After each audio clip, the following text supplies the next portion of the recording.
This is a Headgum podcast.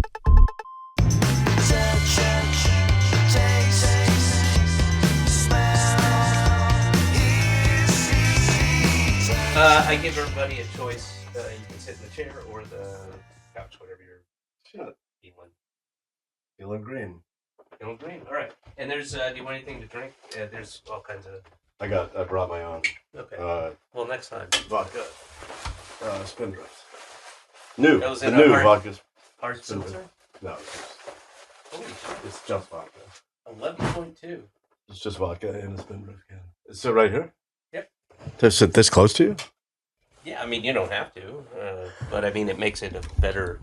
I don't know how many people. Do you like to be like super close to your guest? I mean, this close, exactly. Like. That's perfect. Yeah. Wait, that's perfect. That's great. Has anybody ever done this? This good? I know. And I do want to point out. Oh, you're not taping yet, right? Or point out what? I have a big pimple on my nose. Big plumbing? I have a big pimple on my nose. Oh, I don't see it. Well, I don't know. I was about to ask. I haven't been on camera in 3.5 years, and I get this morning. Unbelievably bad timing. I mean, fair, but my eyes aren't very good. Oh, and I just did the thing where I shouldn't have pointed it out because no one would have noticed until now that I've said it, it's out there, and everyone's just going to be staring at it. No, that we've officially started yet. So, well, whatever. What was I going to say? Nicole, do you have any idea of how many people watch this versus listen to it? I don't think that many people watch it, but for those listening, that'll be in your car, at home, subway, your gym, whatever. Just know that. Just picture a large, red, inflamed pustule on the end of John's already fairly big nose. Yes. As we continue, I will also. You know what we should do in post. And you know what? Maybe as an idea, we could. I'm happy to offer a pic and send it to all the listeners. Yeah. For those who aren't seeing it on video, I mean, I think imagination. You would just send in to Headgum in the office and Suite 805, and we'd send back a picture of a close up of it. Yeah, self-addressed stamped envelope. You will get that. You'll get it if you send us a self-addressed stamped envelope. We'll send you digitally a picture. We'll keep the envelope and we'll donate it to. How many listeners do you have? Because now we kind of have to do it, and that's probably going to be 20,000 or 100,000 people, and I got to send my picture of my nose. Easily 100,000 people. Well, it's a push of a button. It's not like you have to individually send to every single person. Oh no, I want them sent a hard copy. A physical. Yeah, 8x10 glossy, Matt. What do you think? Right, certified, and so that you know that it's not fake. Right, we'll get maybe Beckett's or some grading service to do it. Yeah, do a gem mint 10. Yeah, and also in post, can we add a sound like a or something like that every time John touches the pimple? Yeah. Okay, I'll try and keep my. Yeah. I fucking can't see you. We'll put this. There you go. Yeah. Total pro. Yeah. You've done this a bit. I've done this podcast. I think this is our. But you said it was when I touched my nose, not when I was about to make a bad joke. Move this over here. Hey, of which there will be several made.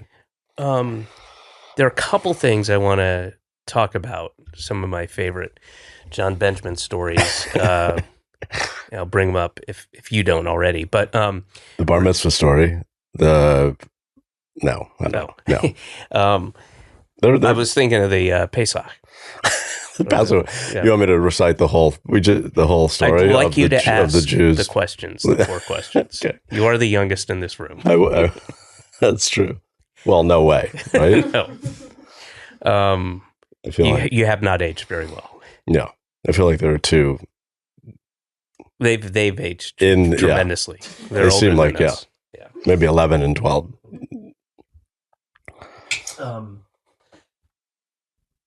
But shoot, hit me with one of your favorite Jon Benjamin stories.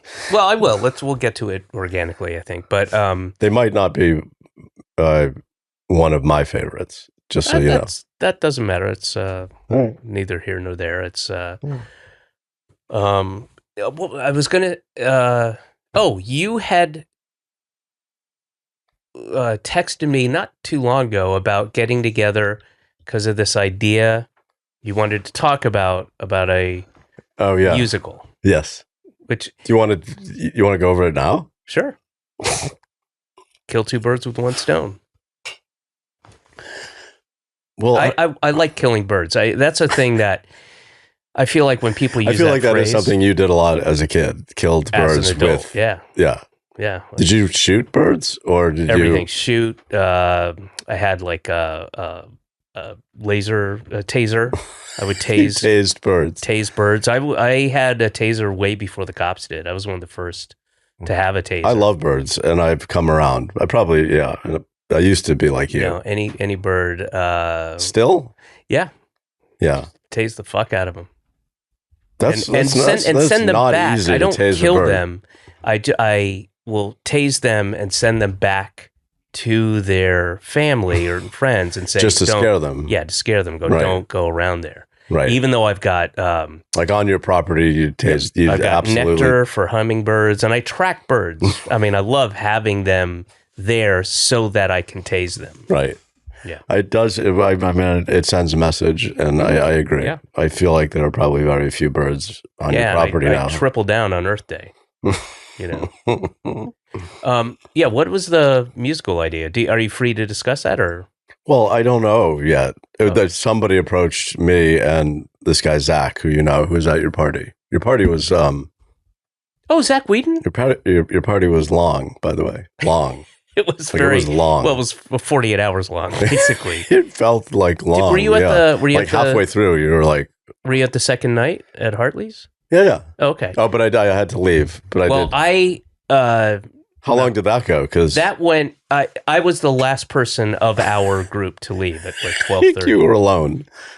Well, I mean, I was with other people. I know everybody there, and but I was having a great time. The aforementioned Zach, who's my niece's boyfriend, who I write music with, was at your party. That's a different Zach. Not Zac Efron. Did you say Zac Efron? No, I said Zac Efron. I said Zach Whedon.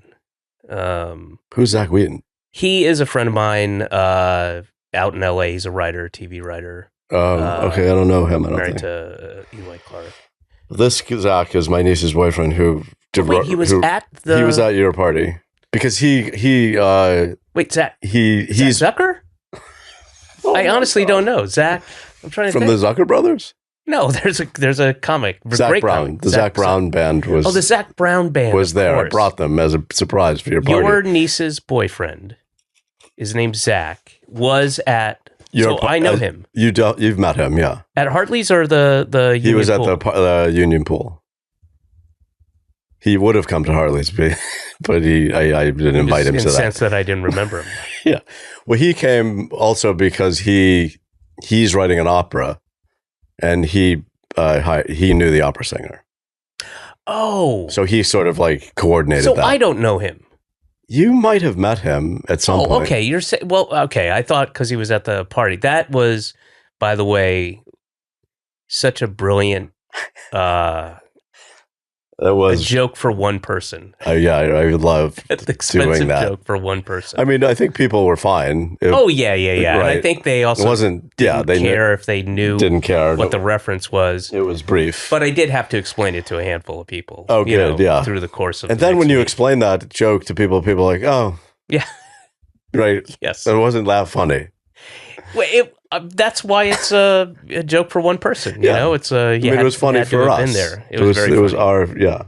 And like, do people know that what happened, or because no, you don't, so you don't want to tell them? Because I will, but as you said, they're going to be at home going, that everyone's going to be like, all right, what we'll tell you this, guys, so you can have your own reaction to it. But I had a big surprise birthday that my wife and my sister long party. It was amazing. It was epic. It was incredible. It was at Union Pool. It was a great party. Bob Mould, Cave Dogs, La Save Five. All these people played. Fred Armisen sat in. My sister-in-law, who's a great drummer, sat in. It was just an I didn't know thing. that was funny. Yeah. Oh, she hits hard too, man. She was really great. Good. And all friends from I was completely fooled, and they went back to like friends from when I was 13, my high school drama teacher, all kinds of important, cool people, and it was right. And Cave Dogs, by the way, is a band from like probably the early '90s in Boston that probably hadn't played together. Late '80s, early '90s. I think probably I left in. It's a weird correction, but that's fine. I'm like 1 year off, and you're like, well, you're straddling 2 decades. I guess, but well, not I guess. It's like the day before. No, it's not. But they started in the '80s. If it's December 31, 1989, are you going to argue with me about the decade? Absolutely. I bet you would. Yeah. Yeah. You know me well. That's true. They were. I didn't get to Boston until 91. Right. Because we all worked in the mailroom of Palmer and Dodge law firm together. I don't remember working with you there. No, not you. Me and the Cave Dogs and Joe Murphy. Oh, okay. Sadly passed a long time ago. But yes, I remember. Yeah. But anyway, it was this, and so different people were kind of presenting things on the stage. It was like a stage show. Yeah, and Jon came out and basically just briefly said, "This is for you, and you're the only person in this room that will appreciate it or even understand its meaning." Without no context for anybody else. No context. And then this woman came out who none of us knew, and beautiful, amazing operatic voice saying, "Take me out to the ball game." Yep. And I was one person just howling and going, "Oh my God, that's right." I saw a video of you, and everyone's just staring. Yes. And you're laughing and it's an inside joke that reference that Jon and I long time ago.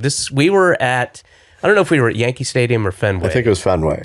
And it was, because it's Fenway that says root for the Red Sox at the yeah. Obviously, instead of rooting for the Diamondbacks. And so this woman sings. I'm laughing. And I'm the only one. And there's hundreds of people there. And then so the story is long time ago. I'm going to guess 20 plus years. It had to be like late 90s. Yeah. Jon and I were at a Red Sox game, and there were 2 women. Were they in front of us or behind us? They were right in front of us. Right in front of us. Older, kind of very Boston, 50s, Brahmin, maybe, kind of waspy-ish. And one of the women was, when that song came out, just giving it her all and doing her version, full operatic version. Take me out to the ball game, and really blasting it. Yeah, and we were really Jon and I were howling, and we're literally behind him. And Fenway is a tight space. There's no, you're right on top. And it wasn't like she was joking. To be clear, no, like she was like singing earnest. It in her right. That was the way. And a little extra loud, a little like very loud. Listen to me, everybody. Yeah, it was her moment to shine. And she knew it was Jon coming. and I were cracking up. Yeah, and we didn't say anything rude to them or anything like that, but we're crying, laughing. Fuck you fucking. And then they are kind of talking to each other. We can't hear. And then the other woman, her friend, turns to her and says, "Well, I think you have a lovely voice." I don't remember that part. Yeah, that was the best. Oh, shit. That was the button on the button. I wish I had remembered that. I would have said that at the end. Because there was like a little, they clearly heard us. And we truly were trying not to be assholes about it, but it was hard not to. And and then there was a little it was so over back and forth. And then she said, for our benefit, I believe, to the woman. Oh, I see. So her friend noticed us laughing mockingly. Well, I think you have a lovely voice. Yeah, that's funny. Yeah, that was good. Good present. That was a good. That was fun to do. Anyway, Zach. Yes. Who is writing an opera And I believe that woman might be in it, or, I don't know. The process of writing an opera is like 10 years or something. You have to. Legally.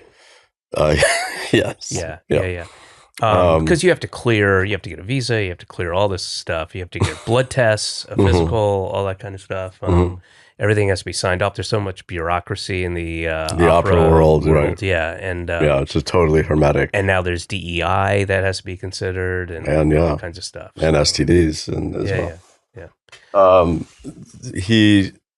So she is, I think, in his opera. That's how we found it. But separate to that, somebody approached Zach for some reason. He's also a music producer, so he knows a bunch of people, to write a Broadway musical for me and him. Like, would you be singing? Well, no, write one. Oh, okay. So I immediately thought of you because I was like, we could write the worst Broadway musical ever. Yeah. And that's saying something. But it was like at first I thought it was a lark or maybe not a joke, but not real, not with any real weight to it. Not with any real weight to it, but it is. Yeah. It's like an actual like Broadway producer who wants like stuff that is interesting or different than.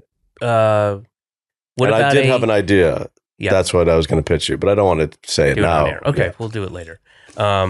Is it the one about the country western singer who gets shrunk down into a miniature, like the size of an ant, and they get sent to the future and outer space? You like the Toby Keith story?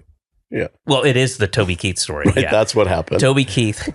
That's why you haven't heard from him in a while. People think he died, but it's a cover-up because he was shrunk down to the size of an ant. He's not dead, Toby Keith. No, sent into outer space and ended up in the future. Jesus. Yeah. With Jesus. That's like a... Oh, with Jesus. It's an Act 2 part. Why did they send him to wipe out like all the alien life form? Did you see the... right?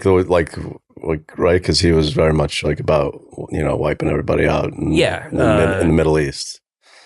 Well, Uncle Sam, it was about Uncle Sam wiping people out, not necessarily him. Right. He was the messenger for the message. More like cheerleader. Yeah.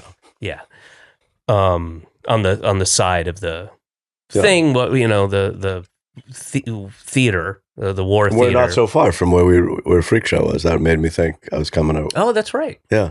Oh, yeah. Oh, yeah. We're we did a literally Toby down Keith. the street. Didn't we do a Toby Keith episode? That's right. I forgot about that. Or Toby Tritt Greenwood or something like that. And there was a thing about will you take a picture, and what was the joke? It's like, will you take a picture, or can I take a picture? I can't remember the joke, but the idea was like you were going to take a picture with him, and he just takes a picture of, I think it was the bearded clam. I can't remember because she falls in love. The bearded clam, right? Falls they in have love a relationship, and she was a like a leftist anarchist. Which happens a lot. This would have been about 12 years ago, around there. I watched, for whatever reason, some of Freak Show, and it was not as bad as I remember. I'm not trying to be funny. It was it's actually a funny way better of complimenting something. It's better than I remembered it being, and I have not watched it in since. Right? It was a while ago. So it was a while ago. It's like 2007, maybe? Yeah, about... No, before that. Maybe. Because... And I remember us saying, this is going to be the best job that we're going to have for forever. 10 years. Or 15 years. And that ended very quickly thereafter. Well, they after you said after 3 episodes. Yes. And the first time I think in showbiz history where when they said we will refuse your calls actually happened.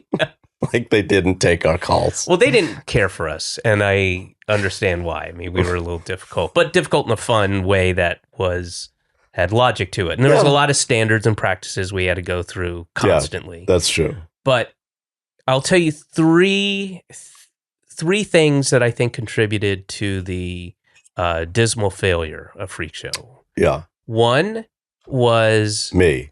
And my no, one was. I mean, honestly, I would say that would be 3. No. But if you're going to put them in order, and I'm not kidding, I probably did way less than you on that show. Well, okay. Work ethic wise. Okay. But, we did play a lot of, what was that video game? Oh, like constantly. We set up a room entirely for, Katamari Damacy. No, it was the missile things, whatever. It was like you send missiles. Anyway. Oh, yeah. But didn't we also play Katamari Damacy? I don't remember. But I think we're both at fault because there should have been more jokes. There were plenty of jokes, but when you watch animation, there's twice as many jokes. And half of them aren't very good, but they put more jokes. We could have had more signage jokes and more. I think we could add more jokes. We could have, yeah. And I think also, I noticed this immediately, we went with animators that we really liked, but we saw their stuff on a computer, and when you watch it on a big screen, it doesn't look that good. Yeah, it didn't look that good. And those guys were great, and they were great. It just didn't look like it should have. And I feel like it was like if they were cuter. Yeah, I mean, literally, it would have been we fucked up. That was our fuck up because we went with them, and then it was very crudely animated, just so everybody knows, just because of the budget was so small. Half of it went to the barbecue, and the convertible that was a great barbecue that you had. And I think the marketing was literally the opposite of what it should have been, because they turned off the two demographics that would like it. So they made it like a real comic book kind of. They didn't. They made it like it was genuine and didn't take the piss out of it, which was what we were doing. Right. So the people who were our fans are like, I'm not interested in that, and the people that were really into the comic world saw it and were like, what the fuck is this? Right. So I think that's true. So I think those three things combined. Man, the marketing department of Comedy Central, Well, you remember when I had to, with my show, it was your show was fucking brilliant too. And if they can't market that, I'm pretty sure they can't. Like band? They had the band show. I'm pretty sure they had a great show. Had a hand in like canceling my show. Yeah, I'm sure, because they hated me.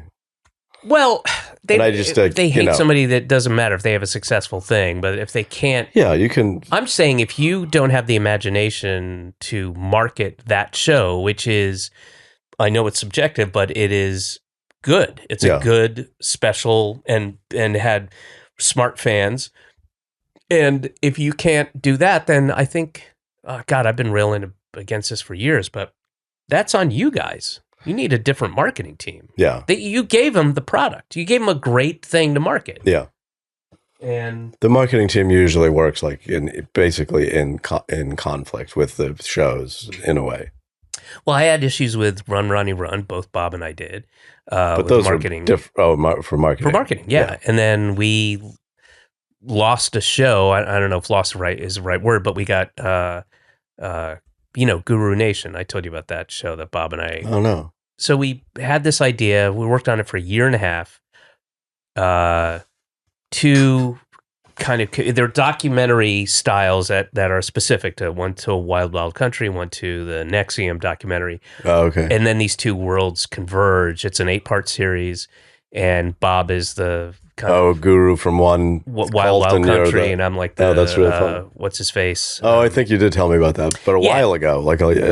So we pitched this. We had a little mini bidding war. We had 4 places interested. We went with Paramount Plus, and for reasons that we felt were pretty obvious, this is gonna be good. And then so they commissioned us to write the first 4 scripts and then do a more thorough Bible of the last 4 episodes, which we did. We wrote exactly what we pitched. We didn't stray at all. And it's good. It's really funny, and it's good on paper. So imagine Yeah. Bob and I getting in there with like an amazing cast, and then what we'd find on the set, what we'd find in the editing room, all that stuff. Jason Wolner was going to direct it. Oh yeah, I just saw him. Yeah, he's great and would be perfect for it. And then we did the work, and it was good. And they said no, and they said no before they even started. Like they didn't commission the next scripts to go and shoot it. So you like wrote a pilot. We wrote 4 episodes. Oh, you wrote 4 episodes. We wrote half the thing, and we wrote exactly what we pitched. And shit! And they said to us that and I'm paraphrasing this, but I can quote that analytics and the marketing and analytics department, either couldn't figure it out or didn't want it or didn't know what to do with it, and that was that. So that was all. That's crazy. Yeah, it is crazy. I mean, that is actually crazy because why? How did analytics decide? Breaking Bad. Yeah. Nobody. That's just Bob's part of it. And me, the voice of the caramel M&M. Men in Black 2? The guy who said grape nuts or whatever from that show in the sitcom. Huh? Grapes? Oh, Slow Donnie. Right. Yeah. That guy was famous for like a year. That guy... I could not even hang out with you for a year without... That was really an odd taste of like, what? That was a shocking... Do you remember we were trying to get into... Do you remember I'm sorry to cut you off, but the best... What was the phrase? Grape something? Chicken pot pie. Oh, I was way off. Yeah, you're not way off. I mean, it was a food product. It was a grape. Yeah, but a grape is just a thing you can get on a vine. Chicken pot pie has to be made. It's got many different ingredients. I know. I've had chicken pot pie. Like I've actually it's made had of grapes. A good one. Yeah. The cereal. Yeah. Right. Chicken pot pie cereal. I've had that. Chicken pot pie is a cereal. It's little mini chicken pot pies with a kind of a frosting on it. Yeah. That's how, I grew up on that. I grew up in who didn't? In Britain, eating chicken pot pie grew cereal. Up in a shelter knows very well.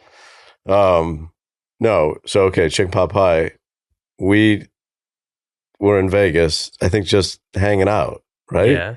And we did a helicopter, terribly boring helicopter tour into the Grand Canyon. But barely, just the tip. Yeah. It was... just the tip. It was literally you go Thank over you for saying my catchphrase from... You go over the Hoover Dam and you go into... Yeah, they lowered like a little bit. Yeah, and then turned around. Yeah. It was I would say less than a mile into the Grand Canyon. Less than a mile, and we turned around. And we're going fast. Right. But do you remember the aftermath? Do you remember the crash? Yeah, of course. No. Do you remember the yes, after I'm remembering when the party van, the big their big party bus. Yes. Now I'm remembering it. The feature, what you're paying for, is the trip, but you also get a limo ride back to your hotel. That's part of the package deal. Yes. And you, for some reason, were like, "Let's go to this." Someone got dropped off right on the strip, at Caesars or whatever, and then one other person, the other people who were in the helicopter, then the other person got dropped off at the Luxor or whatever, and then you were like, "Hey, do you mind taking us it was a 40-minute ride to a Mexican place that you knew about on the outskirts of Vegas?" Okay. You don't remember that? I don't remember that. Oh, it was so we were in a party bus, and the guy was like. It was like a kid driving, and he was like, "Yeah, I don't care. This would be great." I was like, "I'll drive you out there." It was a long way. Oh, the tamale place. I know what you're talking about. Yeah. There was a place that was... maybe it wasn't 40 minutes, but it was not 40 a 20-minute drive. But yeah, Vegas is deceivingly big and spread out. And it was way out, on the outskirts. Yes, it was. I know what you're talking about. It was a tamale place. It was an authentic, yeah, it's really good. Kind of in the middle of nowhere. Yeah. And Donna Maria's. Okay, wow. Donna Maria's. Would have never remembered that. Yeah. It's okay, really so yes. So we get out of the party. Well, first of all, for some reason the guy was like, "You guys want to we have a video screen in the party bus, remember?" Yeah. And he's like, "You guys want to watch the Eagles?" That's right. The Eagles documentary? When hell freezes over or whatever. We were like, yeah, of course. Why wouldn't we want to watch the Eagles documentary? Yeah, we both Why, hate let's them. fucking crank that up. We're in a least party favorite van. music on the planet. Yeah. So that music was like whatever song was playing when we pulled up to that Donna Maria's with the kid. With the kid. And then there's the bus doors open, and we got out, and there was a family standing in front, and the Eagles were blaring, whatever it was, Heartache Tonight. Is that an Eagles song? Sure is. Yeah, Heartache Tonight, maybe. I'm going to say it wasn't that, but let's say it was. And they, the mother and the father, and there was like a little kid, and they were like, Chicken Pop, like immediately recognized you from Chicken Pot Pie. Yeah, they were strange times. And that was so funny because they must have thought, sure, the bus is like that's how I roll. That's how you get around all the time. I have my own the guy who party says bus, Chicken Pot Pie. Yeah, with a on a sitcom, 22 speaker. 68-inch high def screen. You were getting a lot of that though on that trip. I remember being like everybody was calling out to you. It just came out of nowhere. And what I was maybe you weren't with me. I think I was with Rivers, but we were going to Fenway Park, and it was packed down on Lansdowne. And remember that shitty Cask and Flagon? Oh yeah, yeah. So the Cask and Flagon is like on the corner there. Yeah, and it's always packed, and there's always a line. And I was there with like 3 other people, and it was the very first time where I got kind of a celebrity treatment, because also Cask and Flagon, those guys are never going to let us in, right? No, right? We're not their clientele, right? Yeah, I guess. And it's also like you can't even get in there no matter it's just what. Packed, it's just and there's packed. a long line, and everybody is trying to get in there. And then either I had the idea like, well, let's see if this works. It's or we were just sort of going up there and like, how long is the wait or whatever. And the guy's like, oh shit, Chicken Pot Pie, get in here. and whoever it was, it's Slow Donnie, and then that was the kind of the first time I was like, wow, okay, that's nice. That's good, yeah. You got to go to the Cask and Flagon, one of the... Well, but this is before remember, now it's all, you can kind of go in and get beers before you actually go in. Right. And this is before any of that. Yeah. There was a limited amount of places. What show was that from, Chicken Pot Pie? Just Shoot Me. Okay. Yeah. I still get it. I mean... Seriously? Yeah. Hey, folks. I have been to Omaha, Nebraska several times. I do shows there. I also grill out and make steaks. It's 2 things I do. Now, with Father's Day right around the corner, what do you give to the man who has everything? Easy. You give him an experience he'll never forget. You give him Omaha Steaks. Because let me tell you something, according to the folks at Omaha Steaks, a world-class dad deserves a world-class steak. The Father's Day experts at Omaha Steaks, Tim and Brian, have made it easy to put a smile on the big guy's face this summer with hand-selected packages like the Deluxe Father's Day Gift. Now, what do you get in this Deluxe Father's Day Gift? What makes it deluxe? I'll tell you what, for just $89.99. That's $89.99. Do not round up. Don't do it. Don't round up. This package includes a mouth-watering assortment of Dad's grilling favorites like Omaha Steaks Butcher's Cut Top Sirloins, juicy boneless pork chops, deli-style gourmet jumbo franks, and their legendary Omaha Steaks burgers. Go to omahasteaks.com and use promo code SENSES at checkout to order the Deluxe Father's Day Gift and get 4 additional burgers absolutely free. Already pre-cooked, that's 24 unforgettable entrees for just $89.99 when you use promo code SENSES at checkout. If there's one thing we know, we being me and Omaha Steaks, it's that dads want steak. Come on, man. Figure it out. Don't wait till the last minute. Go to omahasteaks.com and use code SENSES and get the Deluxe Father's Day Gift today, plus 4 free burgers. The craziest being recognized in the middle of nowhere was, and I cannot like underscore enough how remote this was in the world. So I was in Mozambique, and we were going to go scuba diving, and there was this there was this like little strip of like not things that look like huts, but they're not huts. They're not like true thatch and straw and mud huts, but they're kind of look like it. This strip of maybe 3 miles of beach that there was nothing. You would not call it a resort, but they're places to go, and it's got running water, electricity, and a DJ and whatever, and that's all water. You need. Yeah. And there was this friend of a friend that we were with who knew a guy who had a scuba diving place out there. So we went from the city, probably an hour and change drive through, once we got out of the city, thick woods, rutted dirt roads along, and it like weird packed kind of bus transpo thing. Got out eventually, the kind of thing where you'd have machetes to go through the brush, and then got out to this area where this strip of little huts and things were. Right. And we get to one, and they're having this kind of party with all these kids from the Peace Corps and stuff. A lot of Americans, Canadians, and English-speaking Europeans, and like, oh, this is going to be awful. It's like there are like 60 kids there, all kind of dreadlocky white kids, right, and kids singing Buffalo Soldier with no irony, and I'm like, oh, this is going to suck. Let me see if there's a place to, another place here that we can get for the night. And I walked down about maybe a little under a mile.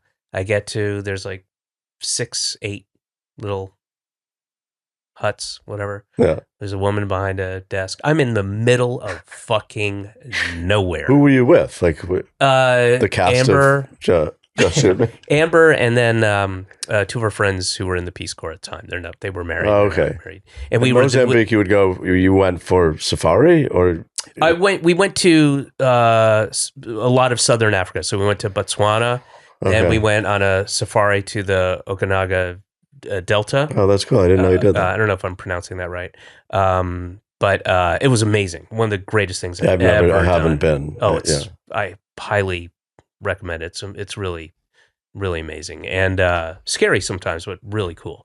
And then, had another 2 weeks, and we went to Zimbabwe, and we went to Namibia, and we went to Mozambique, and we were there, which is a trip because it's still all communist. Like the names of the streets are like, like Malcolm X and Mao Zedong and Kim Jong Il, and like all kinds of, they're all communist. The big boulevards, and there's bullet holes, and half of the buildings have bullet holes that are in Mozambique. You're saying, yeah, in the city. Anyway, so I walked down. I'm like, hi, speaking English slowly. Hello, are there any available rooms? And the woman looks up and she goes, Alvin and the Chipmunks? And yes. Hi. That's great. Like, I don't know if it was a bigger deal for her or me, but it was. That's so fun. Yeah. Like, I mean, we just took. She had just seen it too, probably. No, it was seared in her memory. Yeah. One of the worst experiences she's ever had. And you in the movie. But I mean, we drove through the middle of nowhere, through the woods for an hour. And then get out and then walk down to this beach where there's nothing. There's not any kind of store, no fast food, no nothing. And nothing. And that's great. It was crazy. It was like like the end of a sketch that you would, right. The last line, the opening Alvin and the Python. Chipmunks. Yeah. Important. I would like to tell the story, and we can do it together because it's one of my favorite. Do you have other spindrifts or water? Oh yeah, sure. Yeah. What would I you don't like? want to Yeah, what? It's fine. Seltzer or water? Seltzer is great. Great. Seltzer's my favorite. My man's having the raspberry lime. Yeah. Um. Thank you very much. Because if we're going to tell another story, I'm going to need another spindrift. I'll wait a second before I jump into it. But I'll give you. I'll let you. It's the Don Hills night. Oh, okay. Yeah.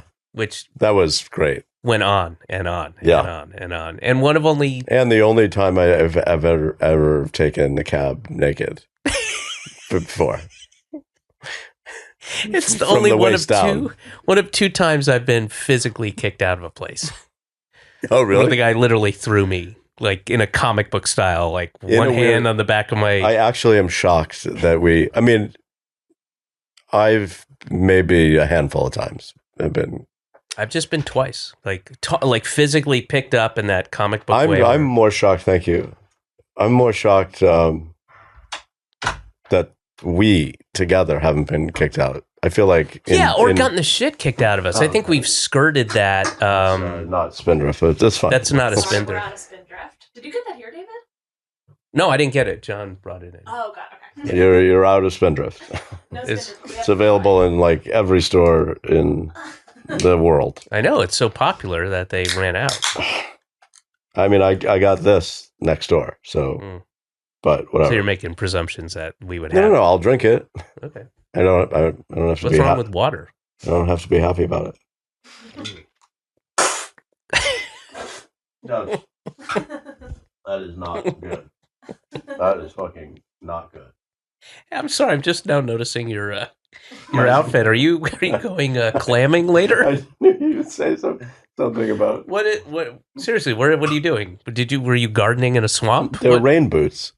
Yeah, I see. With your well, I was upstate yesterday, and you haven't changed. And yes, you slept in those clothes. I slept.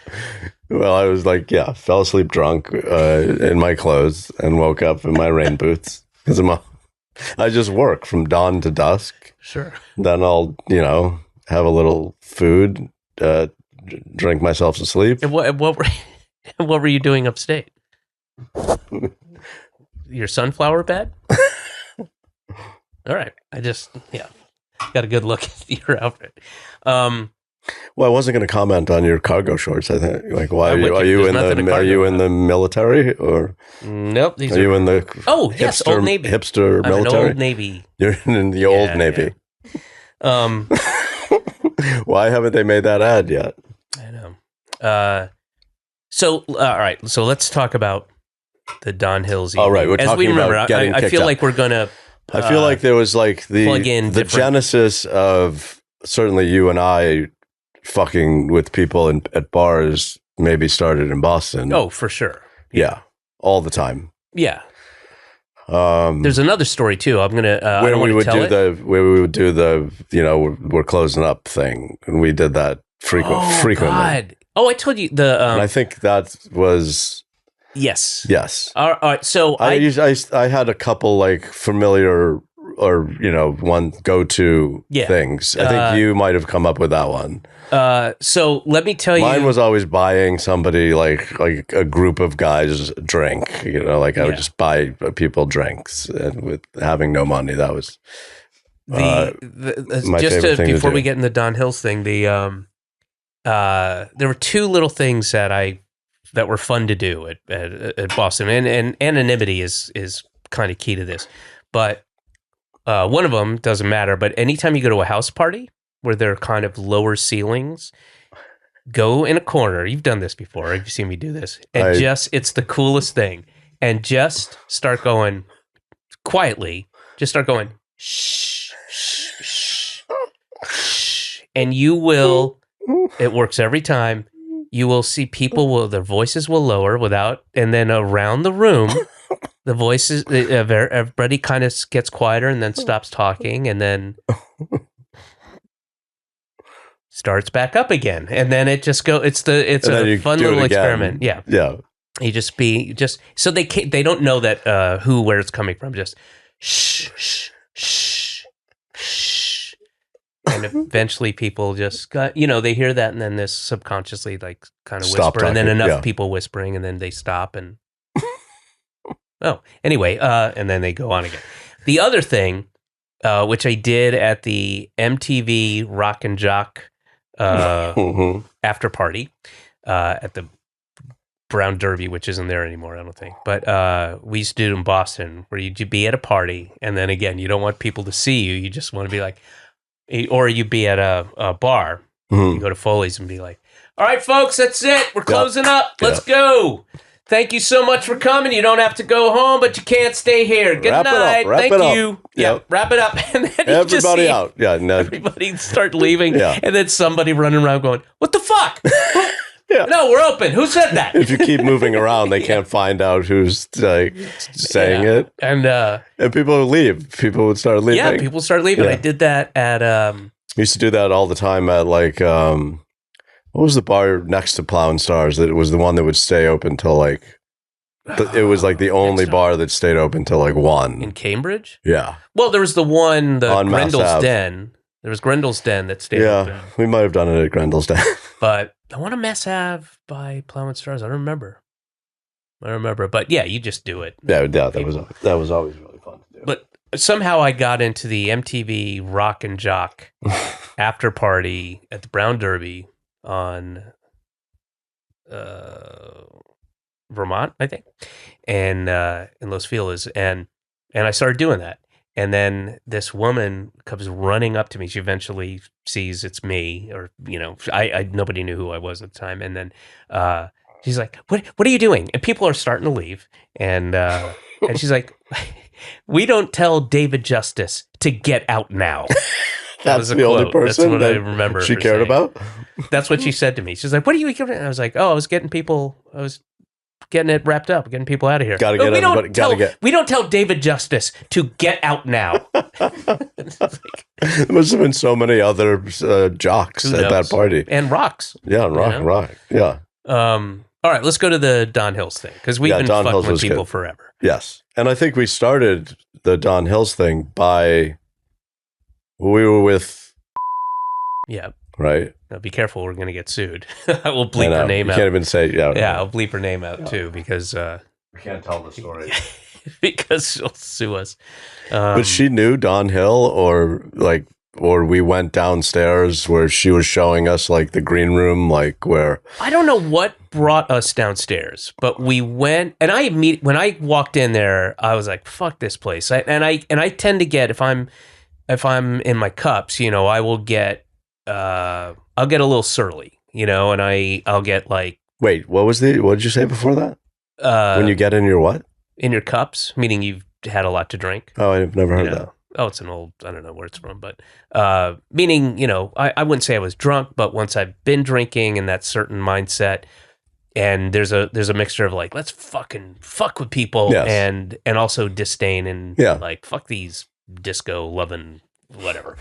Well, not that it's justified. It's in my drunk head. And and Don Hills was like, for people who don't know, is closed. It was like a famous club. Yeah. But they had a lot of different kinds of music there. But they did have a lot of like disco nights. Like electro clash stuff. Yeah. And, things of that nature. Club kids too. And I lived across the street from Don Hills for a while, but unfortunately not. You're across the street. Unfortunately not then, because I lived in the East Village then.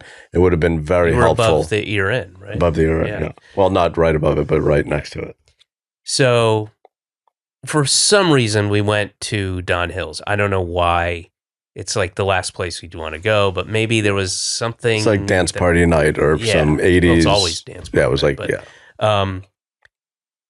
and I don't remember why, but we went down because she took us down to like the basement where, people, there were whatever. And I was trying to find the electrical outlet to turn off. You did find it. I did find it. Yes, you turned off the power to Don Hills. You turned the entire club off. Okay. So all the music, everybody upstairs who was partying and dancing, their power went out. So I turned the power out. And of course, But do you remember what I did when the guy came down? Don Hill came down. I don't know. The guy. All right. This is like the guy who owned the club came down and was like checking the power box, and we're standing right next. No, I was in this little kind of cubbyhole-ish area, and I had taken my belt off and wrapped it around my arm, and I was tapping like I was going to shoot up. I don't remember that. I was like sitting like this. I had the belt in my mouth, like tying off. That's funny. And then I mean, that's not funny, but that's funny. It just adds a little flavor. That you did that. And then did you do that because the guy came down? Like, oh, we're gonna get caught, or I feel like I just remember standing there, and the guy rightfully came down and checked the power because there was no power in the club anymore, and there were 600 I honestly people. don't remember. I remember that. I remember. So we went upstairs. And then, because he was an old guy, like at that time. I don't remember. Okay, fine. I don't remember Don. I'm just saying, you fucked with a very old man. Okay. Then we went upstairs, and then we both went on stage. There was a guy DJing, small. It wasn't a riser. He was just sort of at that kind of corner. Of the stage, and there was people dancing. Were dancing on stage. Yes. It was packed. And then you were dancing, and you were just sort of like, you would do this thing. You'd done it before where you would go to somebody, start like dancing with them, or there'd be a couple dancing. You sort of make your way into it. So, and then you would start getting on your knees. Yes, I would be trying to like unzip their zipper. It was not a cool thing to do. So while they're doing this, I go, there's a little curtain behind at the back of the dance stage, and I go and take a massive piss. Oh, it's a good 8 beers worth of piss. It was, first of all, I didn't know that I was just doing whatever dancing I was doing. And then I would say a minute into this, the entire stage was soaking wet, and everybody was splashing around in what they didn't know was David's piss. Yeah. Because you were backstage, and it was just like it covered the stage. It was quite a pee. It was a huge puddle. And so people are like splashing around in your pee. Yeah. And then So then I came out and I started bumping the DJ, like dancing enthusiastically, like, I love this music or whatever. Not saying that, but just like dancing and bumping into the DJ and his setup. And then the next thing I know is this big guy with hands the size of the bouncer, just grabbing me from the back and literally tossing me into the street. Right. And we were separated.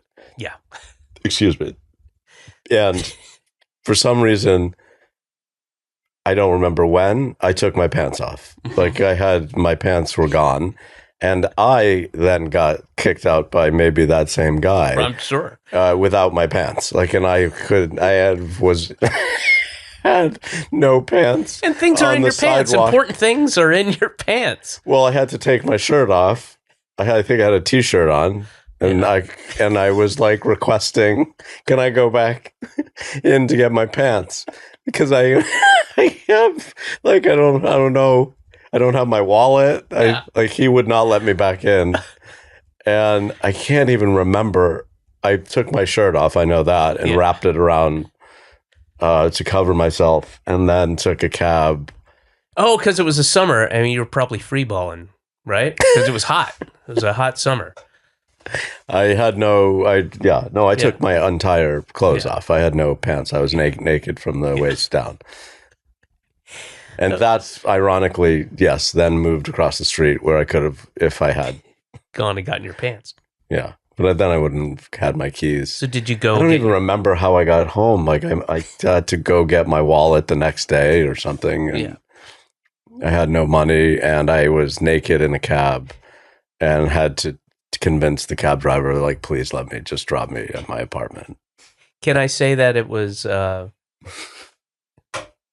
Also, by the way, typical- covered in your pee, yeah, as a was typical everybody East on Village that night? stage. Was it not a typical East Village night? No, it Early was like- aughts. Yeah. Those were the days. Now, another story that I That was a good one. remember.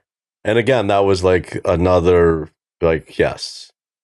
It was You- kind of organic. The best ones happen organically. and If this- we were together, it was like, it was always potentially. Mostly Well, you. So when not necessarily, but when we were doing When you were in the cups, it got difficult. in my cups,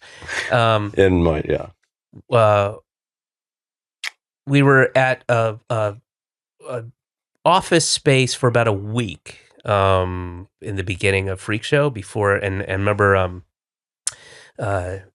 Vernon Chapman and John Lee and Allison Levy were doing Wonder Shows Wonder and Shows the and same thing, as Yep. well as what's the gay British talk show? Graham Norton had a office there. Oh, okay.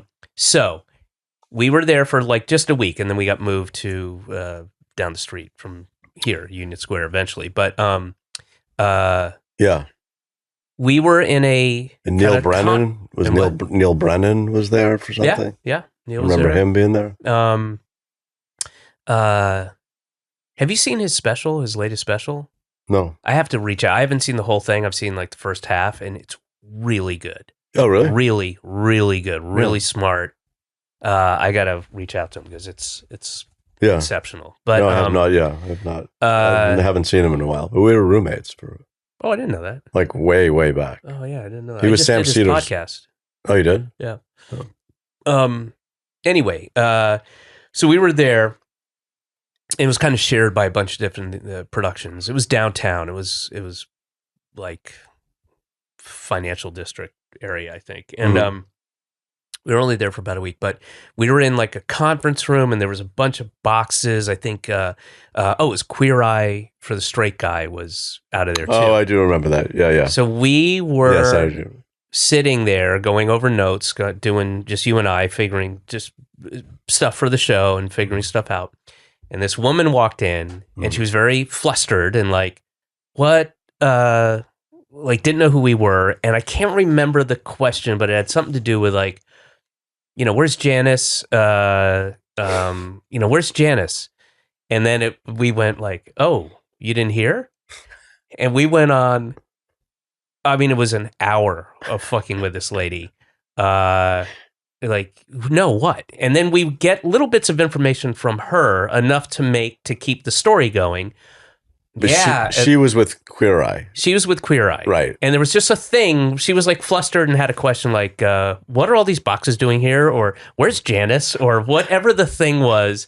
And we're like, oh, you didn't hear? Oh, because what's his name? Is it Brian, the guy with the Mike? Yeah, Mike. So Mike came in, and we just made up this crazy thing how people were getting fired and all this stuff. And she was it was an hour long, and she'd leave, and then she'd come back. We'd laugh, and then 10 minutes later, she'd come back, and she'd be like, okay, this is fucking bullshit because I talked to Don, okay? I called him. And the show is not canceled. The show is... And we're just making shit up. And then she'd come back and be like, look, I don't know what to tell you. This is all I know. I'm telling you what I know. Okay? I don't know anything about Don. I don't know anything about headquarters. I'm telling you what this is, oh my God. I should call, And never once like, wait, who are you? Yeah, guys? never we're two guys with the fucking Like, who are doing you? a cartoon. Yeah. I remember that one, but here's another one, another really fun story. I was in a doctor's office in Beverly Hills. You remember this one? So I've been at a doctor's office. I was The phone call. Yes. Yeah. I was going to get a allergy shot, and I'm in Beverly Hills in this doctor's office, and it's the waiting room is very nice, a little dark or whatever, small, and I'm sitting there, and I'm reading a magazine. This woman comes in. I'm going to guess like mid-20s. She's on her phone, and she's loud like louder than I am right now. There's nobody else is talking. I think there was myself and another lady waiting. And she's just like, oh my God, I know. Well, fuck him. I mean, seriously. Listen. And she's just going on. It's really annoying and no self-awareness at all. And at some point, whether I saw it on her phone or she said it, something, I got her phone number.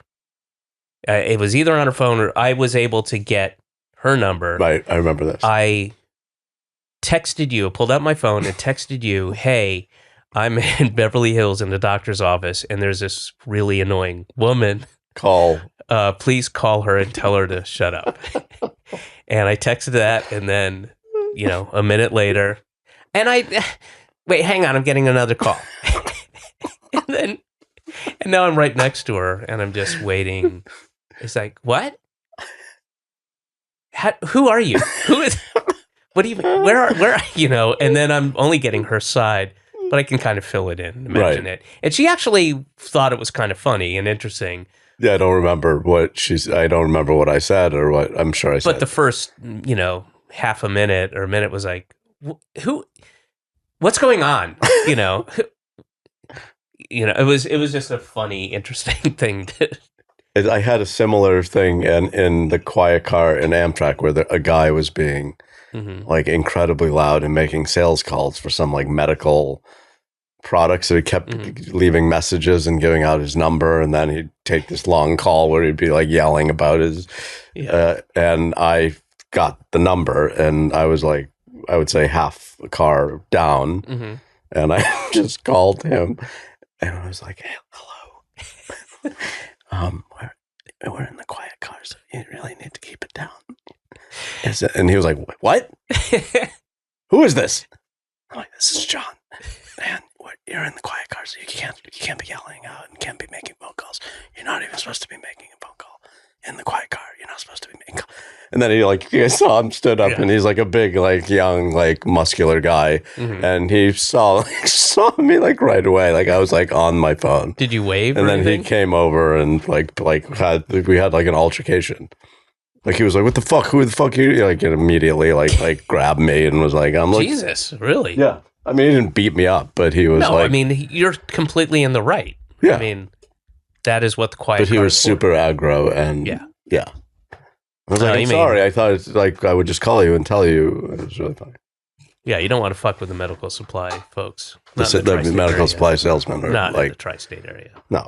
And they're working out all the time. I mean, they are like in the gym. Like, yeah, the phrase "Do you even lift, bro? Do you even lift?" started with a medical supply salesman out of Long Island. Yeah, yeah. Because to sell medical supplies, you do have to look the part. You have to look, and you got to be fit. You got to carry all those needles and tourniquets and samples of pills and exactly. That stuff is not light. Yeah, this guy was yeah. You got to look ripped, right? Yeah. And you got to, don't get high in your own supply, but, sometimes there's steroidal creams, lotions, teas. Yeah, we had some crazy. I think the first tip of the iceberg. Yeah. I think the first time I met you, like Seder sent me over to like do a gag on you, and you were like immediately sniffed it out. What was it? I can't.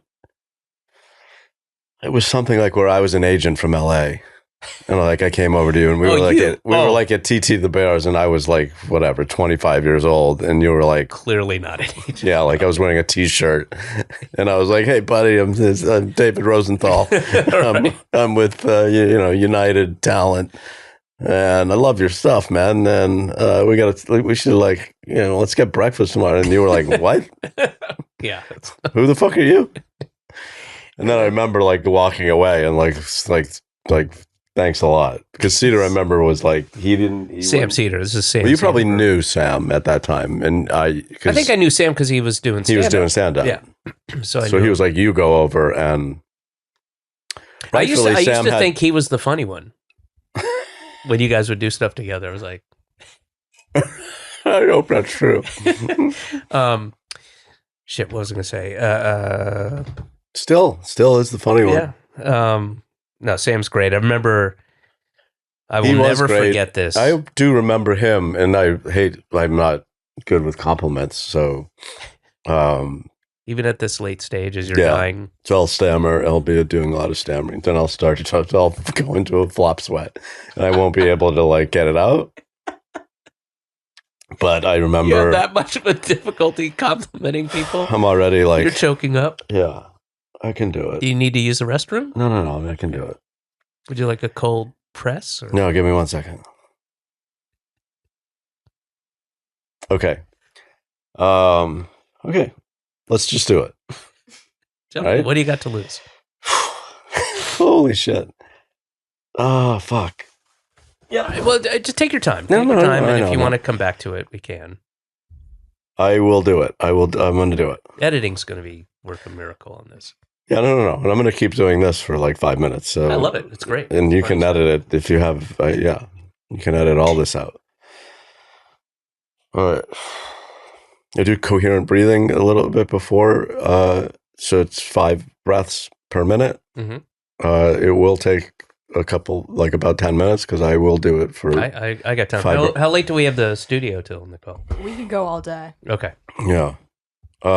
Nicole, could you pull up, I think it's Josh Stein, coherent breathing on Spotify.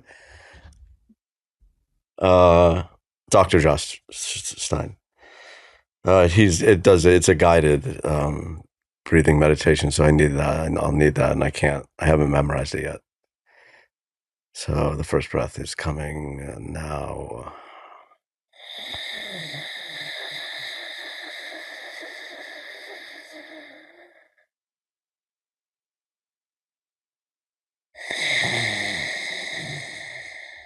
Okay, forget it. Oh, Anyway, I thought you were asleep. no. Okay. I was going to let you rest. We were all going to leave, turn off the No, lights. Sam, I remember we were I can't remember what show it was, but it was at TT's, and he was like, that is the funniest guy in Boston.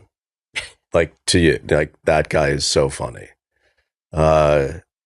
Pointing to me or saying to me, you. Telling me, Right. like, because I he see. was doing, Stand up. stand up or whatever, He was in law school. open mic. Right? He Wasn't was, his whole, he like- might have dropped out by then, but But he, a lot of his stuff was like he used to be a lawyer. He was trying to be a lawyer. That was Yes. a lot of his. and that's probably where the joke ended. Yeah. Yeah. So I used to be a lawyer, and there you go. So Remember he when did that? have one funny joke. I feel like it was very like Jewish, old timey. It was like Well, that's his. my something about dropping out of law school, and my grandmother reacted as any Jewish grandmother would have with that information. She broke her hip. That's good. That's good. Yeah. But he was like, he Remember saw when- you from across the room and was like, that's what set up the whole, like, you got to go over and like Right. do a bit with him, because he wanted to like know you, because he was like, that guy's so funny. But then we ended up all doing cross comedy. Yeah. You know. Yeah, maybe not had long a lot enough. of fun. Oh my gosh, there's some more stories. The New York trip. Oh, And with ABC, I think it was for ABC with the meetings. for the meetings. Yes. And With Paul. yes, well, he Yeah. was the one. And you're still in a feud with him.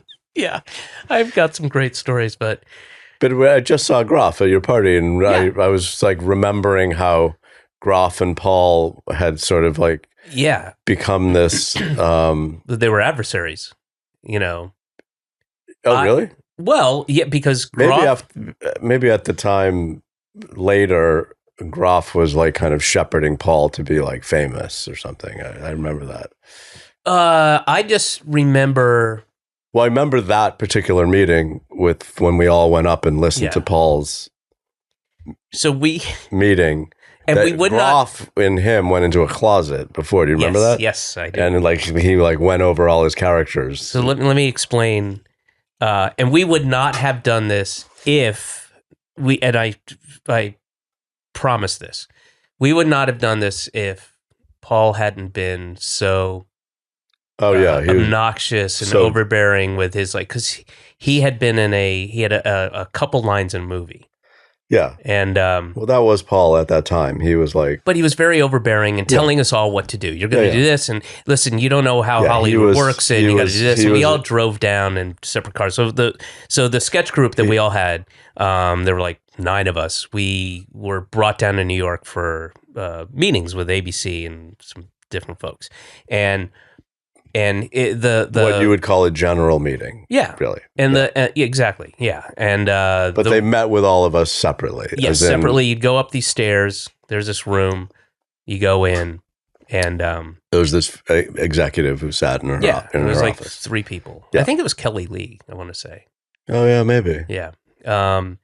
And Paul was just, for days before, all the way down. Once we got there, this is what you want to do. Don't do this. Do.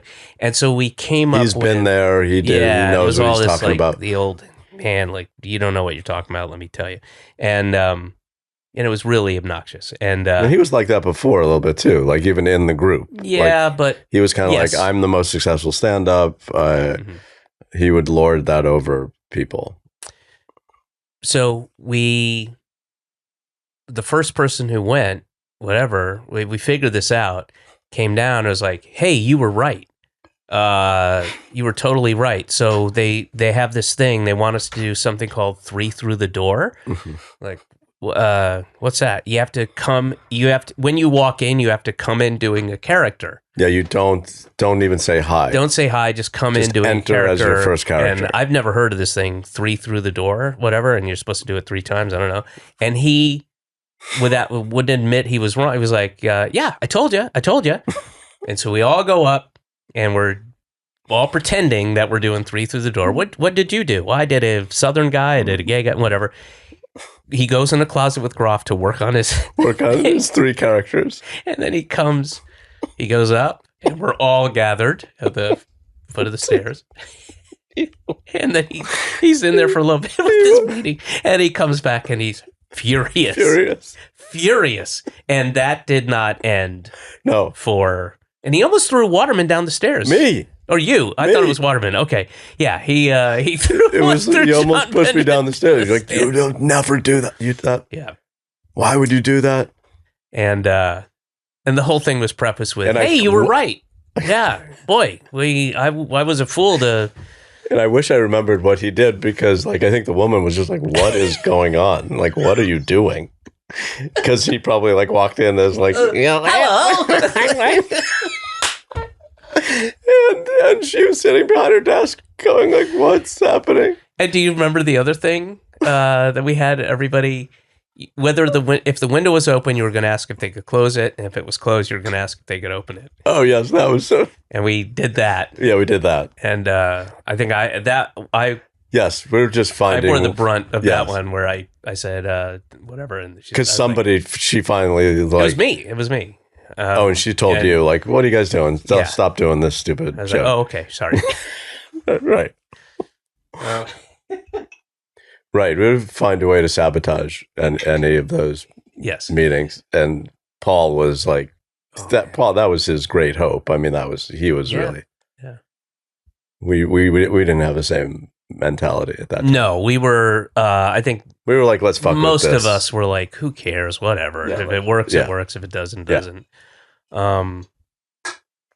Yeah, and it's kind of like when you left is when the group changed the way that like. Yeah, well, that was I asked because the sensibility. And Groff was much more about like professionalism and getting the group. Yeah, and he did. He was good at it. I mean, he did.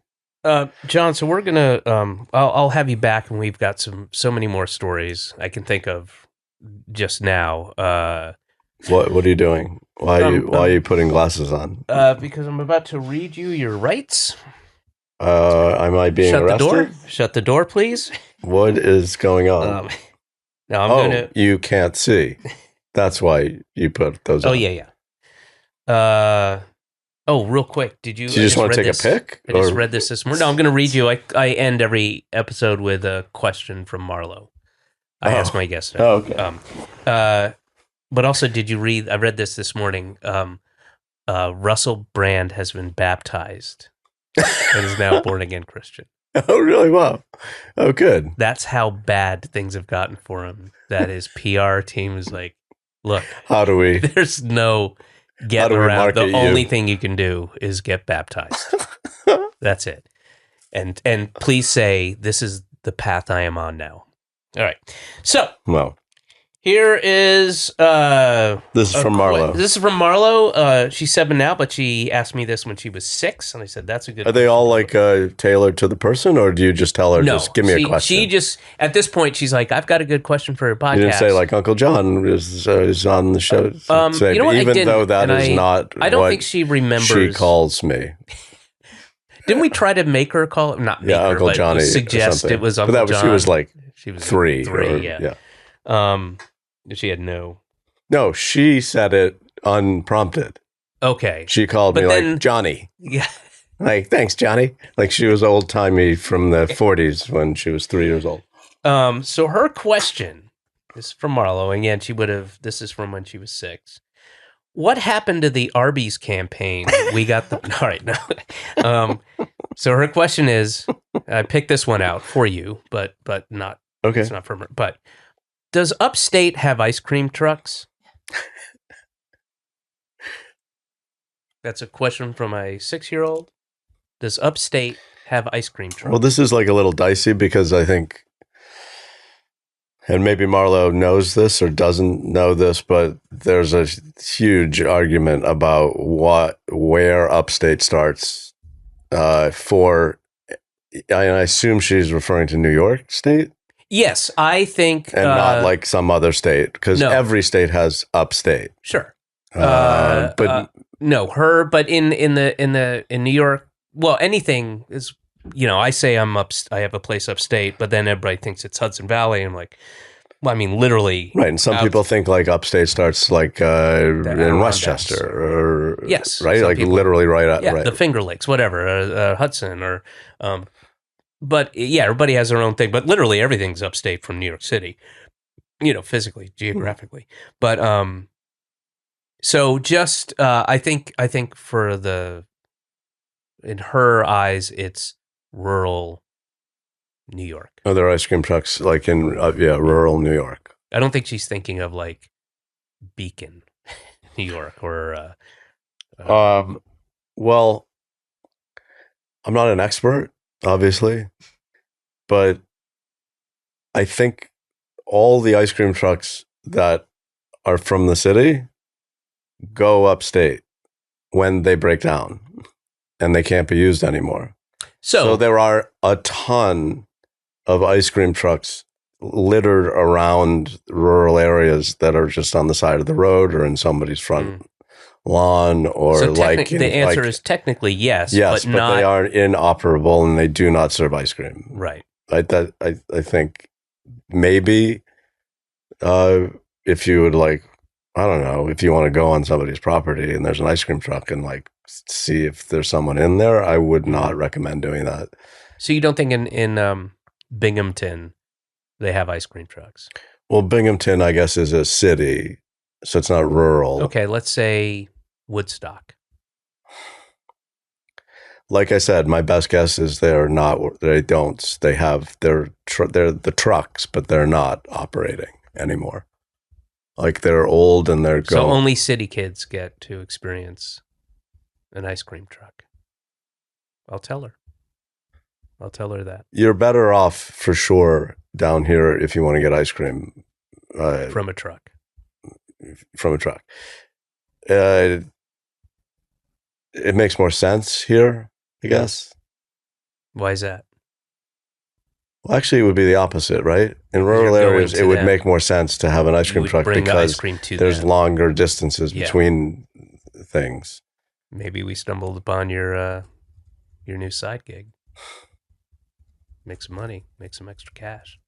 Driving an ice cream truck. I've been upstate for 4 years off and on. I've never heard an ice Where are cream you? Are you Bear Mountain? Where are you? near Hudson. Near Hudson. Oh, near Sam's. Yeah, Yeah.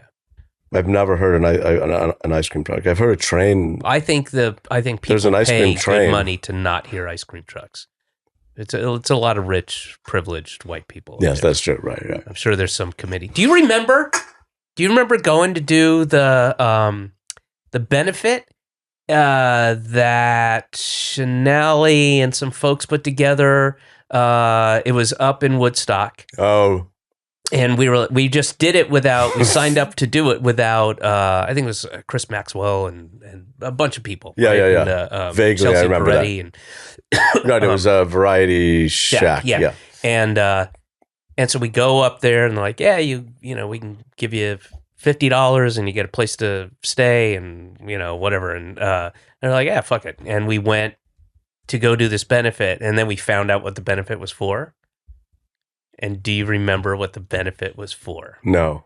Because then they didn't like me at all. Because I was like, this is fucking bullshit. Oh, I remember. Like we left right after. I remember that. It was to raise money so that they would not either take down or wouldn't erect a cell phone tower on top of the mountain because it would ruin their view of the mountain. It's way the fuck up there. It was like it would be a blot, it would be like a tiny line up on this mountain. That was the benefit. The benefit to raise money so that people in rural areas couldn't have cell phone service because it would ruin. It's like that Trump thing. Like, I don't want, you know, wind farms by Mar-a-Lago or whatever on the ocean. It'll ruin the view. Right. I go, look to your left. How about that? Fucking move 45 degrees, you fucking asshole. You're in the woods. Plus, there's no way that they wouldn't want cell service. They didn't. Or they figured, whatever. It was for rural, you know, it was for other people, not just and rich where people. was that money? Like how, like, I don't know. It was practically infuriating. Practically, where does that money go to? To you pay off the cell phone company to not? I don't know. Yeah. I don't know, but. Yeah. Should ask Chanelli about that and also get some of that money back. Yeah. All right, John, thank you so much for coming down. And let's do this again because I have so many other stories, as I'm sure you do. Or not. I'm not saying yes or no now, but okay. Yeah. Sit on it. Yeah, if I start a podcast, I'll have you on, but I probably won't come back and do this one again. But maybe I will. What if I call it something different? With my name in it? Yeah. Like chit chat. Jazz. I'm looking at your hat. Jazz. PS11. Jazz jizz. How about that for a podcast? Jazz jizz? Yeah. We're putting the. No, I would definitely come back. This was fun. Okay, cool. And this is a nice studio, and that's it is nice. Yeah. And I think you're officially guest number 57. Holy shit! That's yeah. So really. So yeah, that's. I'm surprised they didn't have this. I can only feel insanely insulted by that. Oh, that's on you. I asked you early on. What are you talking about? I asked you if you would be the 57th guest a long time ago. You said absolutely. The 57th guest seems like, wow, that's like you're way down the list. Oh yeah, people. I mean, I'm interviewing people I don't even been like. Before me. Like what? Name one person that came before you. Yeah, just name 51. Name 51 was or 50 or whatever. Say Shane Torres, maybe. Shane Torres. Yeah, comedian. Before me. Before you, yeah. How long? Oh, okay. Ruben Bowling, who writes Tom the Dancing Bug. Okay. Pulitzer Prize nominated. Who else? Considering like our past history, it is a little bit shocking that I was 50. Judy Chicago, who made the dinner party art exhibit, feminist. That is not true. That's not true. Yeah, that is not true. Have you seen the dinner party? It's in the Brooklyn Museum. Yeah, yeah. It's really stunning. Yeah, it's very cool. It's I've never seen it in person, but have you been to the new exhibit, the Swiss Beats Alicia Keys? No, it's great. I should go. It's great. I went a couple days ago. It's. I think it doesn't have too much longer. Their collection, right? It's really impressive. Yeah. I really enjoyed it. Yeah, there's some really good stuff in it. Yeah. All right, I'll definitely. Yeah, go. and that's to any guys listening or watching. If you're in New York this summer, try to make it out to Brooklyn and go to the Brooklyn Museum. Great museum. Yeah, really good museum. And if it's still there, see the giant exhibit. It's great. Highly recommended. Yeah. All right, man. Bye. That was a Headgum podcast.